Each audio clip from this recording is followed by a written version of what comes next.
واسأل القرية التي كنا فيها والعير التي أقبلنا فيها وإنا لصادقون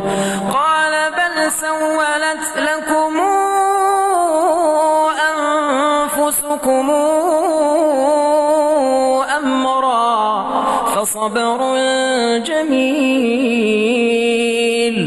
عسى الله أن ياتيني بهم جميعا إنه هو العليم الحكيم وتولى عنهم وقال يا أسفا على يوسف وابيضت عيناه من الحزن فهو كظيم قالوا تالله تفتأ تذكر يوسف حتى تكون حرضا أو تكون من الهالكين قال إنما أشكو بثي وحزني إلى الله وأعلم من الله ما لا تعلمون يا بني يذهبوا فتحسسوا من يوسف وأخيه ولا تيأسوا من روح الله إنه لا ييأس من روح الله إلا القوم الكافرون فلما دخلوا عليه قالوا يا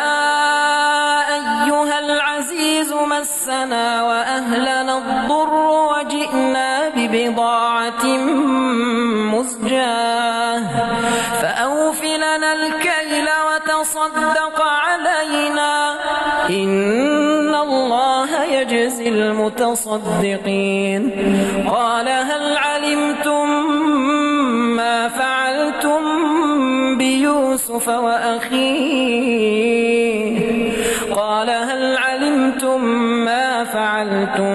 بيوسف وأخيه إذا أنتم جاهلون قالوا أئنك لأنت يوسف قال أنا يوسف وهذا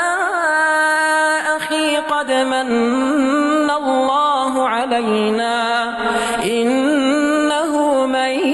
يتق ويصبر فإن الله لا يضيع أجر المحسنين قالوا تالله لقد آثرك الله علينا وإن كنا لخاطئين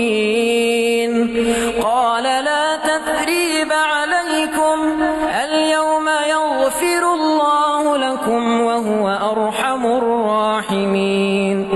اذهبوا بقميصي هذا فألقوه على وجه أبي يات بصيرا واتوني بأهلكم أجمعين ولما فصلت العير قال أبوهم إني لأجد ريح يوسف لولا أن تفندون قالوا تالله إنك لفي ضلالك القديم فلما أن جاء البشير ألقاه على وجهه فارتد بصيرا قال ألم قل لكم إني أعلم من الله ما لا تعلمون قالوا يا أبانا استغفر لنا ذنوبنا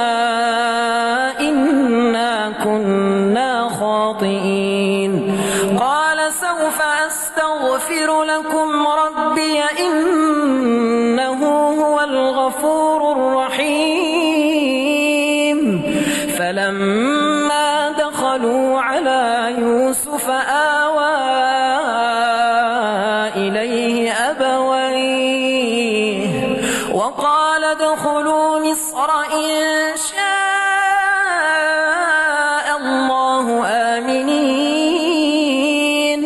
ورفع أبويه على العرش وخروا له سجدا وقال يا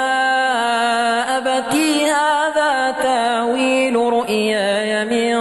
قبل قد جعلها ربي حقا وقد أحسن بي إذا أخرجني من السجن وجاء بكم من البدو من بعد أن نزغ الشيطان بيني وبين إخوتي